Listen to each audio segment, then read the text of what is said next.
بسم اللہ الرحمن الرحیم اللہم صل علی محمد وآل محمد. زمین اور آسمان اور پہاڑوں اپنی امانت اور انہیں بھی اس بڑے امانت کو اٹھانے سے انکار اور وہ اس سے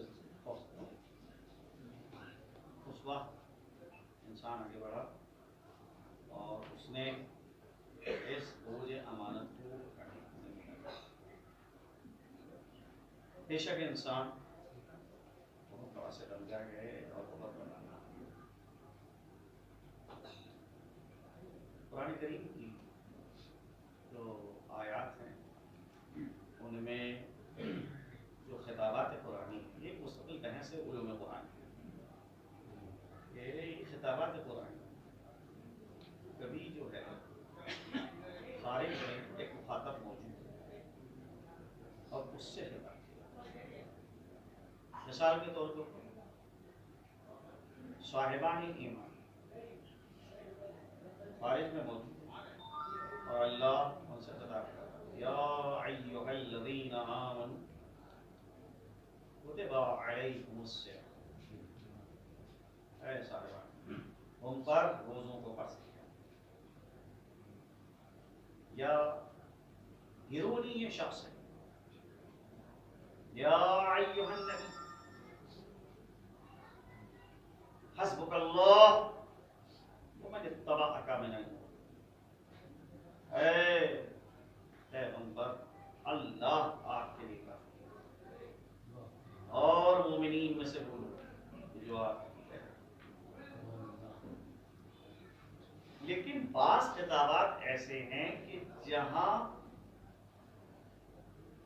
مخاطب موجود خارج میں مخاطب نہیں لیکن خطاب سوچتے ہیں بھائی آپ فرض کیجیے مثال ہے تقریب ذہنی کے لیے اور مثال میں مناقشہ نہیں ہوتا ہے. مثال ذہن کو نزدیک کرنے کے لیے دی جاتی ہے اور مثال کے ذریعے سے استدلال بھی نہیں ہوتا. اگر مثال کے ذریعے سے کوئی استدلال قائم کر رہا ہے تو واقعا وہ استدلال کی روح سے نہیں واقف ہے کہ استدلال کہتے کسے. استدلال جو ہے اس کے طریقے الگ ہیں اس کے اصول الگ ہیں. مثال کے ذریعے سے کسی چیز کو نہ ثابت کیا جاتا ہے نہ کسی چیز کا انکار کیا جاتا ہے. آپ فرض کریں کہ اگر یہاں کے اوپر کوئی شخص بیٹھا ہو اور یہاں کوئی اور وہ جو ہے وہ خطاب کرے چاہے وہ نظم میں کرے چاہے وہ نثر میں کرے. اس خطاب کو آپ کیا کہیں؟ ایک لام خطاب. جب مخاطب نہیں تو کس سے خطاب ہو رہا ہے؟ جب مخاطب ہو تب خطاب ہو. اللہ نے جب صاحبان ایمان کو خطاب کیا تو خارج میں مومن تھے تبھی تو خطاب کیا. اللہ نے پیغمبر کو خطاب کیا نبی موجود ہیں. لیکن بہت سی آیات قرآن کی ایسی ہیں اور بہت سے ایسے خطابات ہیں کہ جہاں کے اوپر کوئی نہیں ہے اور اللہ خطاب کر رہا ہے. تو یہ خطاب جو ہے اس کو کیا کہا جاتا ہے علوم قرآن کی زبان میں؟ آپ دیکھیے اللہ حکیم مطلق حکیم سرچشمہ حکمت. اب اللہ اگر خطاب کر رہا ہے ٹھیک ہے عالم تکوین میں خطاب کر رہا ہے کوئی موجود نہیں لیکن موجودات کی علمی تصویریں ہیں. ان موجودات کی علمی تصویروں کو حاضر کر کے اللہ ان سے خطاب کر رہا ہے. اب یہاں کے اوپر اللہ جو کہہ رہا ہے اِنَّا عَرَضْنَا الْأَمَانَةَ عَلَى السَّمَاوَاتِ وَالْأَرْضِ یہاں پر کوئی مخاطب نہیں ہے. موجودات کی علمی تصویریں موجود ہیں جن سے خطاب کیا جائے. صلوات بھیجے گا اللہ صلی علی محمد و آل محمد. اب اللہ ان سے خطاب کر رہے ہیں کہ ہم نے زمین آسمان پہاڑ سامنے جو ہے وہ امانت کو پیش کی اور انہوں نے بوجھ امانت کو اٹھانے سے کہا، لیکن حضرت انسان بڑے انہوں نے کہا کہ میں اس ذمہ داری کو قبول کروں۔ ہونا ہی چاہیے تھا کہ 27 تعریف ہو کہ کتنا اچھا انسان ہے کہ جس نے امانت کو اٹھانے کی ذمہ داری کی، لیکن یہاں مذمت ہو انه كان ظلوما جهولا۔ بے ظلم صیغہ مبالغہ غالب اور جہول صیغہ مبالغہ جاہل، یعنی جہل بھی انسان کا مبالغے کی حد تک اور ظلم بھی انسان کا مبالغے کی حد تک، جس کی بہرحال کوئی حد نہیں موجود ہے، تجاوز کر جاتا ہے حد سے۔ تو اللہ کہہ رہا ہے بہت بڑا نادان، بہت بڑا ستمگر۔ اب مسئلہ یہ ہے کہ یہ ہے کیا امانت، کیونکہ معاملہ یہ ہے کہ قرآن نے ایک لفظ دیا ہے جس کا نام ہے امانت۔ تشریح نہیں کری، ایسی بہت سی آیات ہیں قرآن کے اندر کہ جہاں اللہ جو ہے اس لفظ کو دے رہا ہے اور بہرحال وضاحت قرآن میں کہیں پہ نہیں۔ کون اس کی وضاحت کرے؟ کہا مفسرین سے دریافت کیجئے بھائی یہ کون ہے؟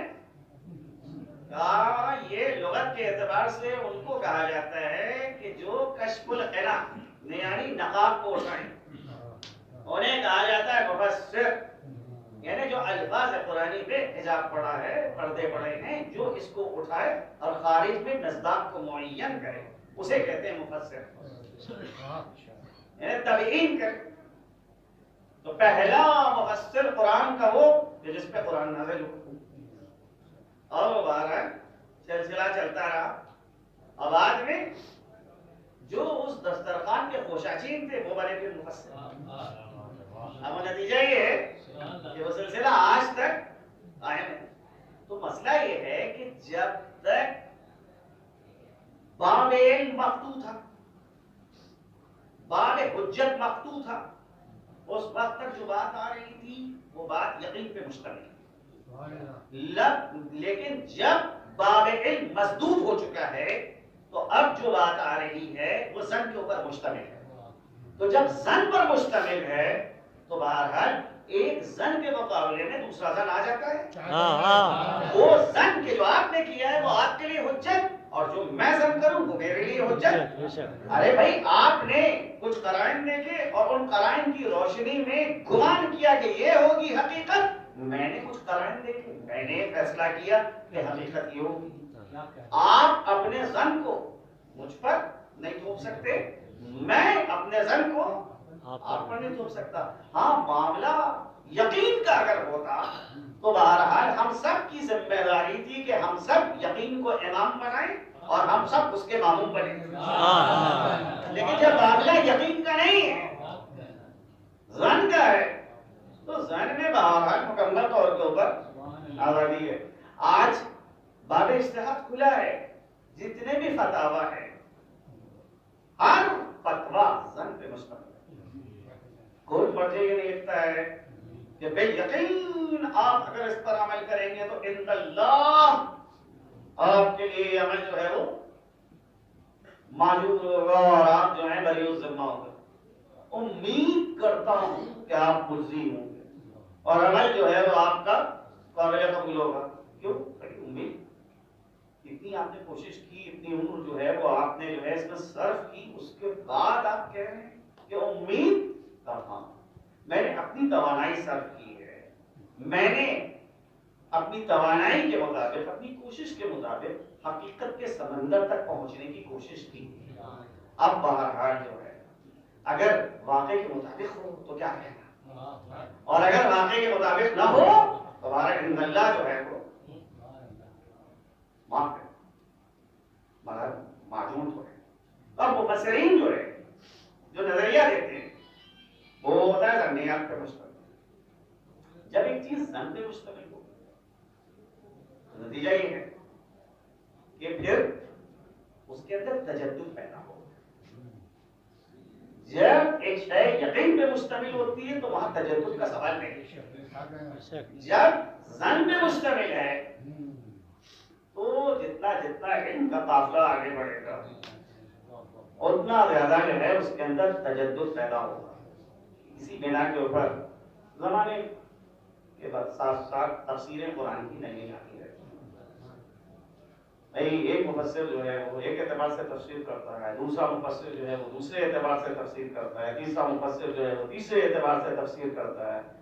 کسی کا ایک خاص مسلک ہے، ایک خاص مشرق ہے، ادبی ذوق رکھتا ہے، وہ ادب کے اعتبار سے قرآن کی تفسیر کرتا ہے. کسی کا ذوق جو ہے وہ عرفانی ذوق ہے، وہ عرفان کے اعتبار سے آیات قرآن کی تفسیر کرتا ہے.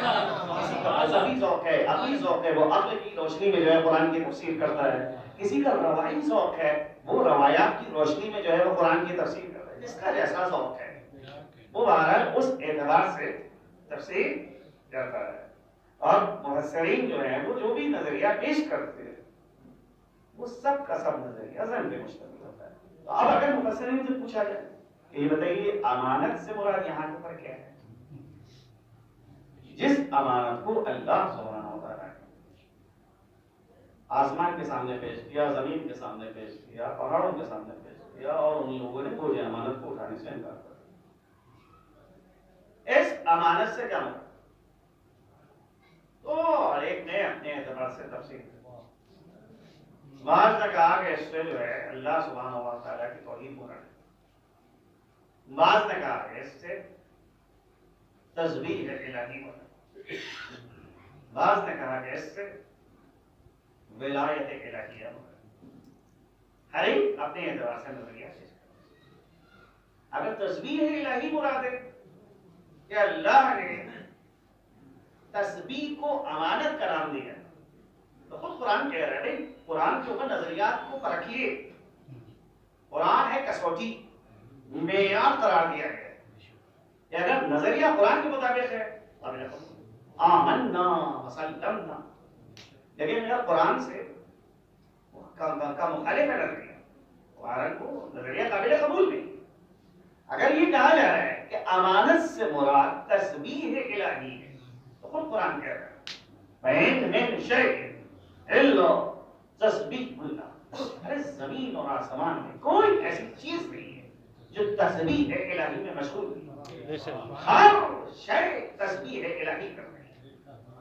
زمین بھی تسبیح الہی میں مشغول ہے، آسمان بھی تسبیح الہی میں مشغول ہے، شجر بھی تسبیح الہی میں مشغول ہے، حجر بھی تسبیح الہی میں مشغول ہے. کون سی ایسی چیز ہے کہ جو تسبیح نہیں کر رہی؟ قرآن کہہ رہا ہے کہ ان کی تسبیح تم سمجھ نہیں پاتے. تو تسبیح قولی کیا ہے؟ تمہیں کیا پتا کہ تسبیح فعلی کسے کہتے ہیں؟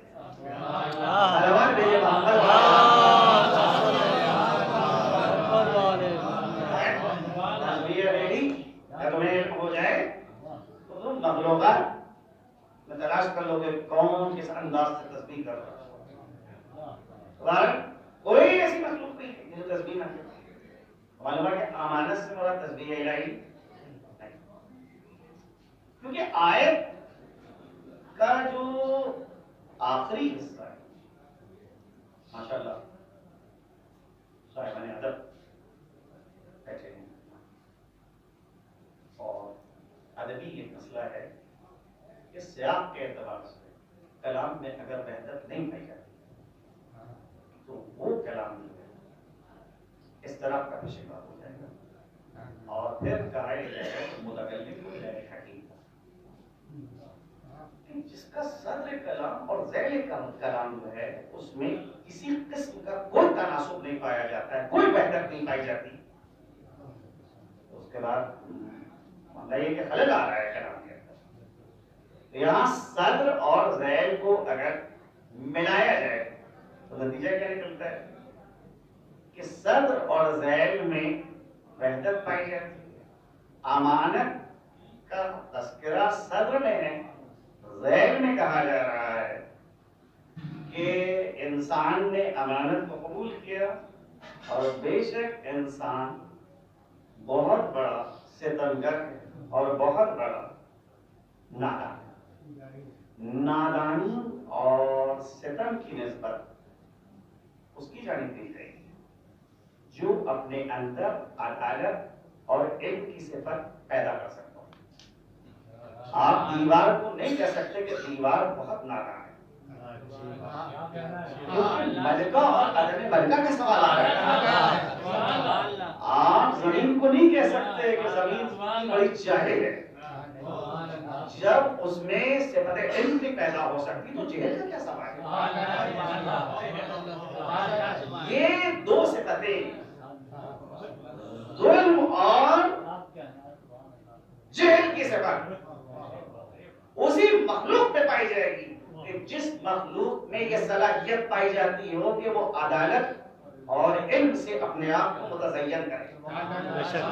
اس کے معنی کہ امانت وہ ہے کہ جس میں دو راہیں پائی جاتی ہیں، خیانت کی بھی توانائی ہو اور امانت کی حفاظت کی بھی توانائی۔ ایسی کوئی مخلوق ہے ہی نہیں حضرت انسان کے علاوہ کہ جو اپنے سامنے دو راہیں رکھتی ہو۔ انسان کے علاوہ سب امانت کی حفاظت کریں گے، کیونکہ وہاں جو نظام ہے وہ قہری نظام ہے، لیکن انسان وہ ہے کہ جو ارادہ اور اختیار رکھتا ہے۔ شرف یہ ہے کہ ارادے کے ذریعے امانت کی حفاظت کرتا ہے، اور اگر ارادے اور اختیار کو نہ استعمال کرے تو امانت میں خیانت کرتا ہے۔ سلامت بھیجے محمد۔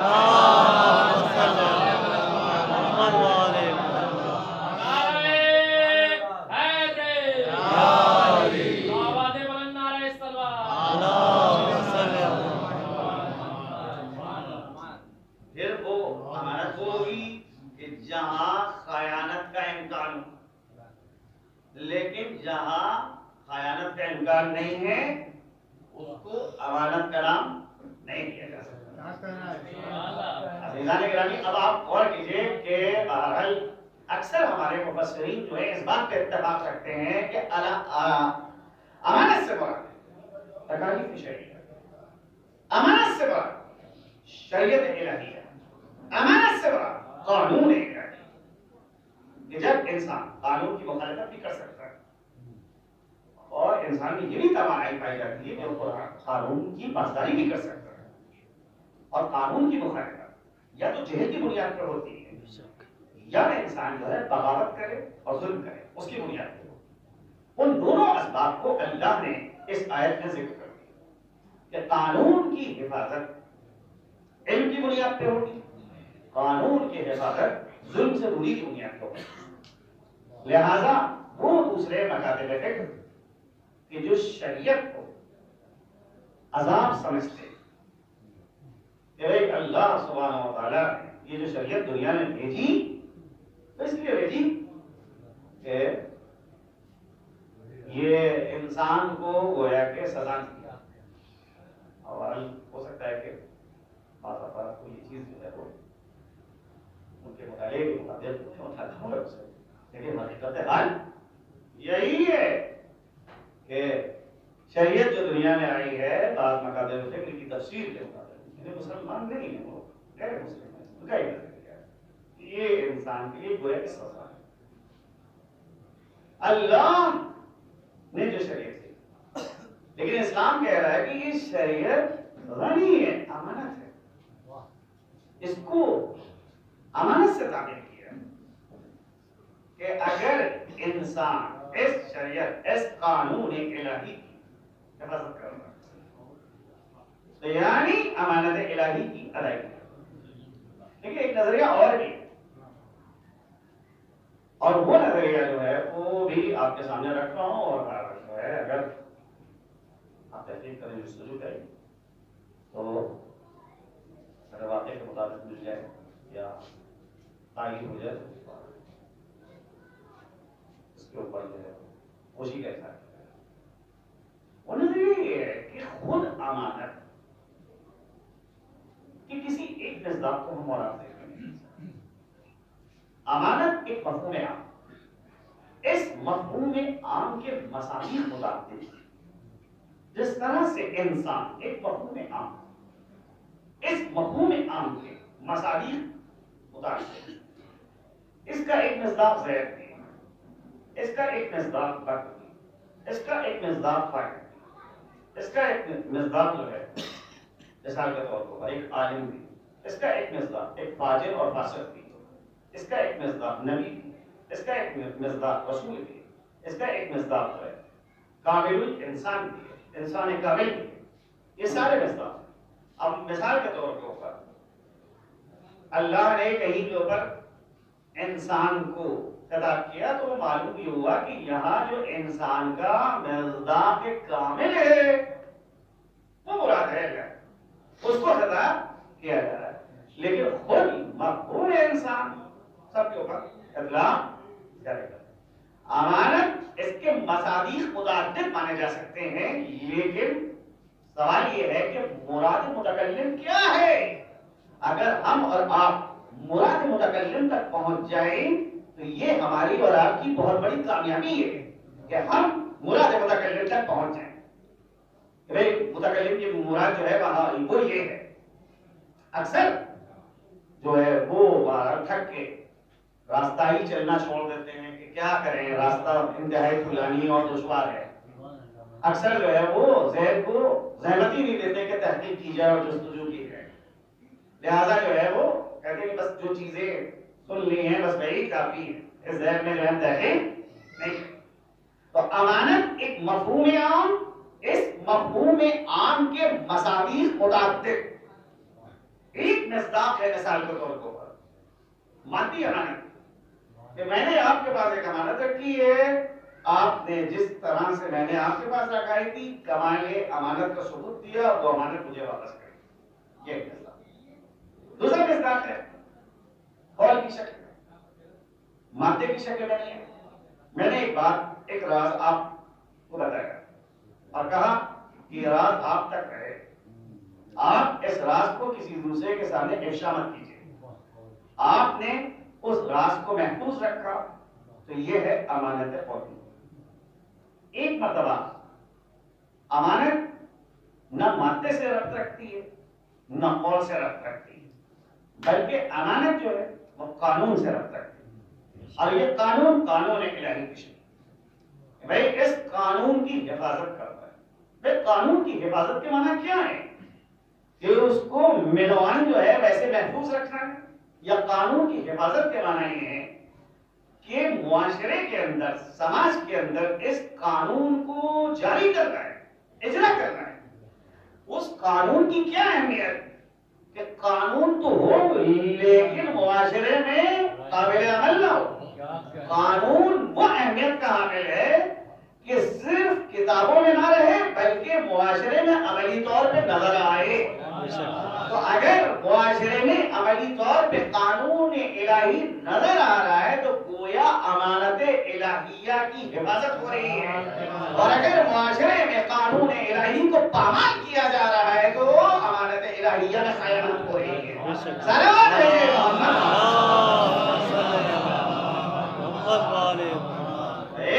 یہ بھی امانت مراد نہیں کر سکتی، اور ایک امانت سے کا مصداق یہ بھی ہو سکتا ہے کہ ہر انسان کے اندر جو ذاتی طور پہ صلاحیت پائی جاتی ہے، اس صلاحیت کی پرورش کرنا، اس کو جو ہے پروان چڑھانا، اس کو قوت سے مقام فعل میں لانا، تو یہ انسان گویا کہ امانت الہیہ کی حفاظت کرتا ہے۔ لیکن اسی کے برخلاف برعکس اگر صلاحیت کو ضائع کیا، اگر صلاحیت کو برباد کیا، مثال کے طور پر شورائے کام موجود ہے، بھیا معذرت کہ اللہ نے جو ہے صلاحیت شعر کوئی، دیکھیے کوئی دنیا میں آ کے شاعر بنتا نہیں ہے۔ اگر کوئی یہ کہے کہ دنیا میں ہم آ کے شاعر ہوئے ہیں تو یہ غلط کہتا ہے۔ شعر علم وحی ہے، صنعت وحی ہے، فطرتاً انسان کے اندر جو ہے وہ شعرگوئی کی صلاحیت پائی جاتی ہے، سارے انسانوں میں نہیں بات ہے۔ اب جو اپنی اس صلاحیت کی جانب متوجہ ہو جاتے ہیں کیا کرتے ہیں کہ قوت مقام قوت سے مقام فعل میں اس کو لاتے ہیں. اب بہرحال یہ جو صلاحیت ہے، اس صلاحیت میں نشو و نما پیدا ہوتی ہے. اس کے اندر جو ہے بہت سی ایسی چیزیں انجام دی جاتی ہیں کہ جس سے بہترین انسان شیئر کرتا ہے. اس کے لیے ضروری ہے کہ اچھے الفاظ ان کی مشق انسان کرے اور زبان پر ملکہ پیدا کرے. یہ چیز مشق کے ذریعے سے تنہا جو ہے وہ کافی نہیں ہے، بلکہ اس پر ملکہ حاصل ہو کہ زبان سے وہ اچھے اور سلیس الفاظ بلا ارادہ صادر جب بلا ارادہ صادر ہو رہے ہیں تو سرد شعر میں بھی وہ نمایاں ہو. اور تنہا الفاظ کا اچھا ہونا کافی نہیں، بلکہ خیال کی پرواز کو دیکھا جائے گا کہ خیال کیسا ہے. الفاظ تو بہت اچھے ہیں لیکن خیال کیا کہا جائے کہ خیال کو واقعا خیال کہا جائے. تو اب وہ مسئلہ ہے کہ خیال بھی اس کی پرواز کی جانب بھی نگاہ کی جائے. اس کے بعد وزن کے مطابق کچھ، اور اگر وزن کے مطابق شعر نہیں تب بھی جو ہے وہ شعر نہیں کہا جا سکتا. تو یہ ساری چیزیں جب انسان کے اندر پیدا ہوتی ہیں، اس کے علاوہ جو سب سے اہم چیز ہے فطرت کا مطالعہ ہے. انسان جتنا اچھا فطرت کا مطالعہ کرے اتنا بہتر جو ہے اس کا شعر ہوگا. خیالات میں ویسی جو ہے بلندگی پیدا ہوگی، ویسی پرواز اچھی ہوگی. لیکن مطالعہ اگر محدود ہے تو شعر بھی جو ہے وہ بہرحال محدود مطالعے کی نشاندہی کرے گا. اور اگر مطالعہ وسیع ہے تو خیال بھی جو ہے وہ وسیع ہے. سوال اٹھتا ہے کہ جس کی سوچ محدود ہے اس کے ذہن میں کیسے جو ہے ایسے خیالات آ سکتے ہیں کہ جو عالم بالا سے جن کا تعلق محدود سوچ ہے. یہ سوچ جو ہے وہ مادے سے ربط رکھتی ہے. اس نے ماورائے مادہ کے حوالے سے کوئی مطالعہ ہی نہیں کیا ہے. یہ نہیں بتا سکتا کہ کرسی کی حقیقت کیا ہے، عرش کسے کہتے ہیں، کلام الہی کے معنی کیا ہے، حادث ہے یا قدیم ہے، صفت فعلی ہے یا صفت ذاتی ہے. یہ ساری چیزیں جتنا زیادہ انسان کے علم میں اضافہ ہوتا جاتا ہے وہ چیزیں جو ہیں انسان کے کلام کی شکل میں، شعر کی شکل میں نمایاں ہوتی جاتی ہے. لیکن اگر بہرحال مطالعہ، اور کبھی کبھی ہوتا بھی ہے کہ بہرحال ہمارے پاس مثال موجود ہے کہ خود اسی شاعر کے اندر کتنے ایسے شاعر تھے کہ جو پڑھنا نہیں جانتے تھے، نہ لکھنا جانتے تھے، امش ہوگا، لیکن اس کے باوجود جو ہے کلام جو ہے وہ لاجواب کلام، جو زبان کے اصول ہیں ان کے اوپر وہ پورا اترتا ہے. اور کیا ہو کہا کہ نہیں اچھی صحبت کی، صاحبان علم کے درمیان بیٹھے، یہ صلاحیت پیدا ہوئی کہ یہ حق اور باطل میں تمیز دے سکتے ہیں، فکر رقیق اور فکر بلند کی تشخیص کر سکتے ہیں. لہذا وہ کلام کے اندر وہ چیزیں دیکھیں. تو اگر ایک انسان اپنی صلاحیت کو پروان چڑھاتا تو گویا امانت الہیہ کی خراب. لیکن اگر صلاحیتوں میں ضائع کر رہا ہے تو امانت الہیہ میں خیر کرتا. اور صرف پروان چڑھانا کافی نہیں ہے، بلکہ ان صلاحیتوں کو کلمہ لا الہ الا اللہ کی بلندی میں صرف کرنا ہے. اس قید کے ہمراہ جو ہے آپ دیکھیے کہ جو انسان کے اندر صلاحیت ہے، صاحب قلم ہے تو قلم چلے تو حق کی حمایت پہنچے. شعر گوئی کا ملکہ ہے تو شعر گوئی میں وہ چیزیں ہوں کہ جو حق سے مملو. خطابت ہے تو خطابت کے لیے لازم ہے کہ خطابت کسی کی اسیر نہ ہو، آزاد انداز میں خطابت کی جائے. یہ ساری چیزیں جو ہیں صرف کی جائے کلمہ لا الہ الا اللہ کی بلندی کی خاطر. لیکن اگر للہیت نہیں ہے، قربتاً اللہ کوئی کام نہیں انجام دیا جا رہا ہے، تو امانت الہیہ کی حفاظت نہیں ہوگی. بس عزیزان گرامی، تو پرسوں کی مجلس بعض افراد نے فرمائش کی تھی کہ تتمہ اس مجلس کا اس میں ضرور آپ ذکر کیجیے گا. معذرت کے ساتھ گریز کر رہا ہوں، آپ لوگ تجدید کے اشعار کہنے کے بعد گریز کرتے ہیں تو کیا مجھے حق نہیں حاصل ہے؟ سوال دیکھیے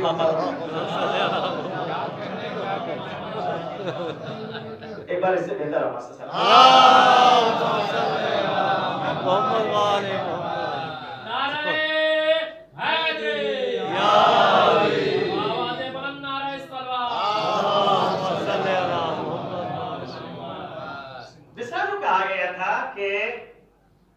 مقام فرش ماتم بچھائے گئے.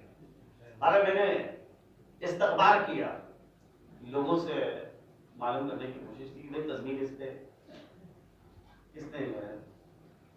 لگائی، تو کہا بعض لوگوں کو کہ تزمین کا ذکر نہیں ہوا، بعض نے کہا کہ نہیں تزمین لگائی نہیں.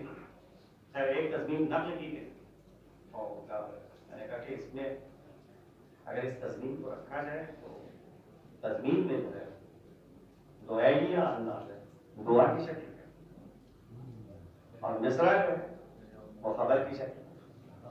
تو پہلے مصرے میں دعا ہے اور دوسرے میں خبر ہے. ہر تزمین سے نہیں سے اصل میں اس نے سے کہ جس کو محور قرار دیا گیا، ماتم فرش ماتم بچھائے. تو مسئلہ یہ ہے کہ فاعل مقام کو بنایا گیا، کیا مکان میں قوت فعل پائی جائے کہ مقام فعلیت کی قوت رکھتا ہے کہ وہ ماتم کے فرش کو بچھائے، یا مکان جو ہے وہ قوت فعل نہیں رکھتا ہے، فاعل کوئی اور ہے، نسبت فعلیت کی مکان کی جانب دی. اگر مکان میں فعلیت کی قوت پائی جاتی ہے، گواہی آپ اس کی دیجیے کہ مکان میں فعلیت کی قوت پائی جاتی ہے. بالکل قرآن سے اس کی گواہی دی جا سکتی ہے کہ مکان میں فعلیت کی قوت پائی جاتی ہے. بھائی کیا قرآن سے مثال ہو سکتی ہے؟ آپ جائیے سورہ زلزال پڑھیے، وَأَخْرَجَتِ الْأَرْضُ أَثْقَالَهَا، زمین سارے بوجھ جو ہے وہ اپنے نکال کے باہر کر گئی. کیسے؟ کہ زمین کے اندر کہاں سے یہ چیز پائی؟ خود قرآن جواب دے رہا ہے، بِأَنَّ رَبَّكَ أَوْحَىٰ لَهَا، اللہ نے اس زمین کو، تیرے پروردگار نے اس زمین کو وحی کی ہے کہ وہ اس کام کو انجام دے. تو امر الہی کی تکمیل کرنا ہے زمین کو، لہذا نتیجہ یہ ہے کہ زمین وہ سارے بوجھ نکال رہی ہے اپنے اندر. تو سوال یہ اٹھتا ہے کہ خود زمین اس کام کو انجام دے رہی ہے یا کوئی فاعل ہے جو اس کام کو انجام دے رہا ہے؟ نہیں، خود زمین اس کام کو انجام دے رہی ہے. جس طرح سے بھارت زمین کے کچھ کام مخصوص ہیں جو ہماری نگاہوں کے سامنے ہیں، لیکن کچھ کام ایسے ہیں کہ جو ہماری نگاہوں سے اوجھل ہیں. جب وہ کام ہمارے سامنے آتے ہیں تو ہم ان اوجھل کاموں کو دیکھ کے اس کو اعجاز سے تعبیر کرتے ہیں. معجزے کی تعریف ہی یہی ہے کہ عادت کے برخلاف کسی کام کو انجام دیا جائے، جو روش رائج ہے اس سے برخلاف ایک کام کو انجام دیا جائے. اسے کہا جاتا ہے معجزہ. تو معجزے کے معنی کیا ہے؟ ایسا اس کے معنی نہیں ہے کہ سبب اور مسبب میں کوئی مخالفت ہوگی، علت اور معلول کے اندر کوئی مخالفت ہوگی. معجزہ قانون علیت سے باہر نہیں جائے گا، نہ قانون معلیت سے باہر جائے گا. قانون علیت اور قانون معلولیت کے ہی تحت معجزہ آتا ہے. مگر ہم جس علت کو دیکھتے ہیں وہ علت قریب ہے، معجزہ علت بعید کو لے کر رکھا ہے. بہرحال زمین کی ہم حرکت دیکھ رہے ہیں تو ہم یہ سوچ رہے ہیں کہ زمین حرکت میں ہے. زمین کی ہم بعض فاعلیتیں دیکھ رہے ہیں کہ زمین کے دانہ اگر حوالے کیا گیا تو زمین جو ہے وہ اس کو پرورش دیتی ہے، شجر کی شکل میں کمال امانت کے ساتھ انسان کے حوالے کرتی ہے. ہم سوچتے ہیں کہ بس زمین کی یہی فعالیت ہے، لیکن اس کے علاوہ بھی زمین کی فعالیتیں ہیں، اور یہ فعالیتیں گاہ بگاہ اللہ جو ہے وہ ظاہر کرتا رہتا ہے. تو اب اگر اللہ ایک کام کو انجام دے رہا ہے، یعنی ایک امر جو امر الہی ہے، یہ امر جب واقع ہوگا تو زمین کمال امانت کے ساتھ اس امر کو انجام دے گی، کیونکہ زمین امر پروردگار کی تابع ہے. ایک لمحے کے لیے بھی زمین امر الہی کی مخالفت نہیں کر سکتی. انسان ہے کہ جو مخالفت کرنے والا ہے، کیونکہ انسان کے سامنے دو راستے ہیں، چاہے تو انجام دے چاہے نہ انجام، لیکن زمین کے سامنے ایسا کوئی راستہ نہیں. تو اللہ نے مکہ کو تابع رکھا ہے، پابند بنایا ہے کہ وہ مقام فرش سے ماتم کو بچھائے. اب سوال یہ اٹھتا ہے کہ بھئی مجردات میں تو یہ چیز سمجھ میں آ رہی، مادیات میں یہ چیز سمجھ میں آ رہی، لیکن مجردات میں وہاں کیسے مقام ہو سکتا ہے؟ کیا ایک مجرد چیز کو مکان کی ضرورت ہے؟ سوال کیا ایک مجرد چیز کو مکان کی ضرورت ہے یا مجرد شہر بغیر مکان کے ہو سکتا؟ یہ سوال ہے. تو جواب اس کا کیا ہوگا کہ نہیں، مجردات کو بھی ظرف کی ضرورت ہے، مکان کی ضرورت ہے. علم مجردات میں سے یا مادیات میں سے؟ علم مجردات میں سے، مگر کیا علم بغیر مکان اور بغیر ظرف کے آ سکتا ہے؟ اگر علم بغیر مکان اور بغیر ظرف کے آئے تو علم قابل استعمال نہیں. قابل استعمال اس وقت قرار پائے گا کہ جب ظرف اور مکان کے اندر ہے. اب آپ غور کیجیے کہ اگر ایک چیز محدود ہے تو وہ محدود چیز کو ہی قبول کرے گی. اور یہ خصوصیت ہے مادے کے اندر کہ مادہ محدود ہے، لہذا جس مادی چیز کو لے گا وہ محدود ہوگی. جتنی اس میں صلاحیت ہے اتنی قابلیت قبول کرے گی. ایک ظرف ہے کہ جس کے اندر 1 لیٹر پانی آ سکتا ہے، آپ اس ظرف کے اندر 2 لیٹر پانی نہیں ڈال سکتے. اگر آپ نے ڈالا تو نتیجہ یہ ہوگا کہ وہ پانی بہہ جائے گا. جتنا ظرف ہے اتنا ہی پانی جو ہے وہ اس کے اندر ہے. یہ مادیات کا معاملہ ہے. لیکن مجردات میں ایسا نہیں ہے، معنویت کے اندر ایسا نہیں ہے، کیونکہ معنویت میں لامحدودیت پائی جاتی ہے. تو جب معنویت میں لامحدودیت ہے، ظرف بھی لامحدود ہوگا. کیا علم کے لیے کہہ سکتے ہیں کہ علم کی انتہا کیا ہے؟ نہیں کہہ سکتے. تو لہذا جس ظرف میں یہ علم آئے گا، چاہے جتنا علم آ جائے گا، ظرف بہرحال گسترش پیدا کرے گا، وسعت پیدا کرے گا.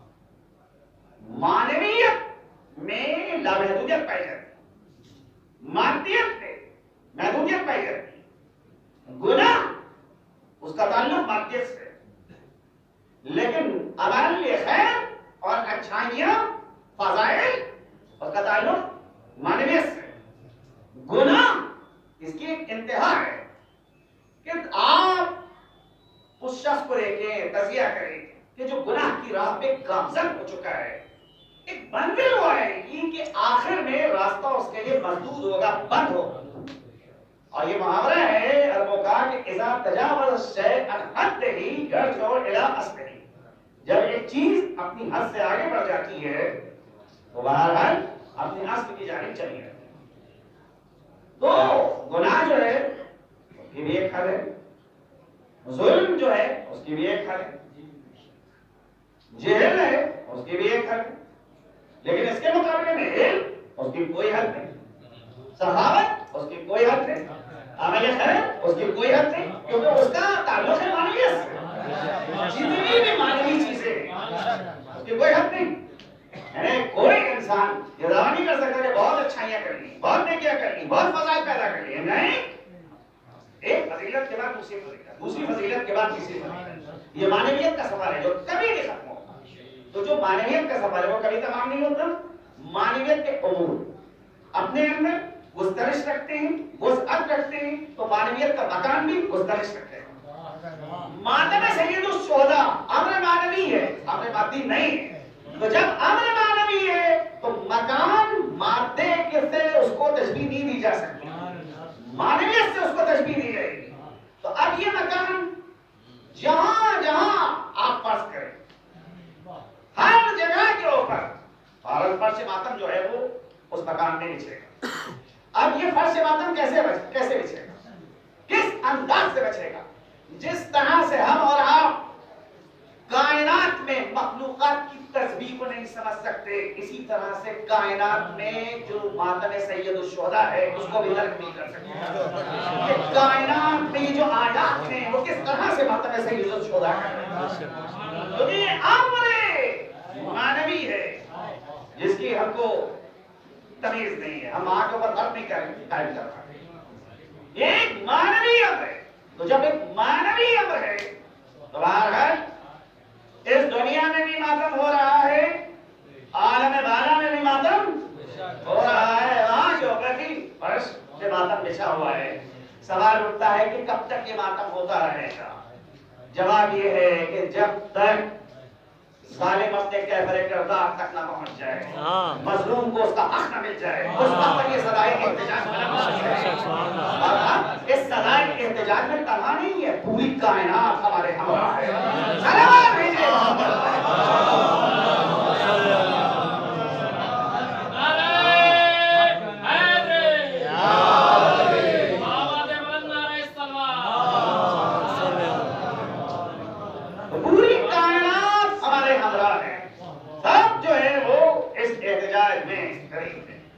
جس دن فیصلہ ہو جائے گا، مظلوم کو اس کا حق مل جائے گا، ظالم کیفر کردار تک پہنچ جائے گا، اس دن پھر ضرورت نہیں ہے اس ماتم کی. اب آپ ہمارے ہیں ایک مطلب ایک شعر ان کے سامنے میں نہیں ہے، یہ بتائیے کہ تمہاری نہیں ہے کہ بات یہ شعر جو ہے کیسا ہے؟ جنت میں اگر مجلس شبیر ہو ہم اہل اذا خلد سے بیدار. جنت میں وہ لوگ جائیں گے کہ جن کو ان کا حق دلوا دیا جائے گا. ماتم کی ضرورت وہاں پہ ہے کہ جہاں پر حقدار کو اس کا حق نہ ملے. جب جنت کے اندر سب لوگ جا رہے ہیں جن کو ان کا حق نہیں دیا گیا ہے تو بہرحال وہاں کے اوپر ضرورت نہیں ہے. تو بہت اچھا جملہ کہا آپ کا کہ بھائی فرش ماتم نہیں بچھے گا، فرش محفل بچھے گا. قصیدہ خوانی کی تو محفل ہوگی، قصیدہ خوانی کے کہ بس میں تو منعقد ہو سکتی ہے اور اس کا تصور ہے کہ وہاں کے اوپر قصیدہ خوانی کی اور واقع اس بزم کا عالم خیال کا تصور کیجیے، چشم تصور سے سوچیے کہ جب ممدوح بلفظ نفیس خود بیٹھا اور اس وقت جو ہے اگر شاعر کو حکم دیا جائے تو جاؤ اور جا کر ممدوح کی شان میں قصیدہ پڑھو. بہرحال اس قصیدے کی شان کیا ہوگی، نوعیت کیا ہوگی. عزیزو اسی طرح سے اگر صاحب مصیبت خود بیٹھا اور اس کے سامنے جو ہے عزائے سید الشہداء کا انعقاد کیا جائے، مسائل کو پڑھائے تو مجلس کی کیا ہے؟ آج ایک معمولی صداقت ممبر پہ آتا ہے، جب مصائب سید الشہداء کو بیان کرتا ہے تو مجلس دگرگون ہو جاتی ہے. اور جب کل صاحب مصیبت خود بیٹھا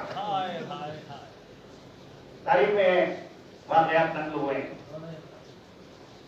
کہ امام زین العابدین کے پاس بعض افراد آتے ہیں اور آنے کے بعد مولا گھر میں تقریب شرکت کی نظر فرماتے ہیں. پتا ہے کہ کربلا کے بعد میں کسی بھی تقریب میں نہیں جاتا, چاہنے والا واپس کرے. کچھ دن کے بعد ہے کہ مولا آج میں نے آپ کے بابا کی مجلس حضرت نے فرمایا ہاں آئی کون شخصیت ہے؟ کوئی معمولی شخصیت نہیں ہے, زہری جن کا اکابر علماء میں شمار ہوتا ہے. چنانچہ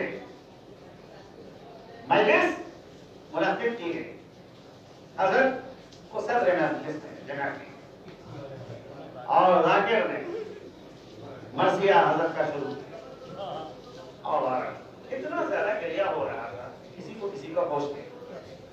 مرتبہ زہری کی نگاہ اٹھتی ہے, دیکھا صدر مجلس خالی, امام وہاں کو پڑھی بیٹھے.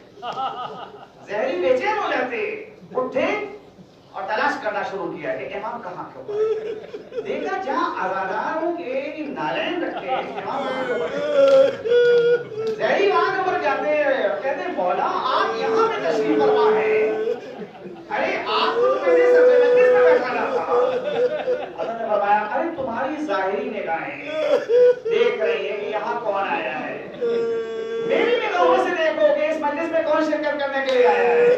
ارے امام نے تو اپنے کو مجسم مرثیہ بنا لیا تھا. روایات کہتی ہیں کہ جب بازار مدینہ سے حضرت کا گزر ہو رہا ہے, قصاب اپنی دکانوں پہ پردے ڈال دیتے تھے کہ زین العابدین کی نگاہ مذبوح شدہ جانور بنا پڑے, اور اگر کبھی کوئی شخص جانور کو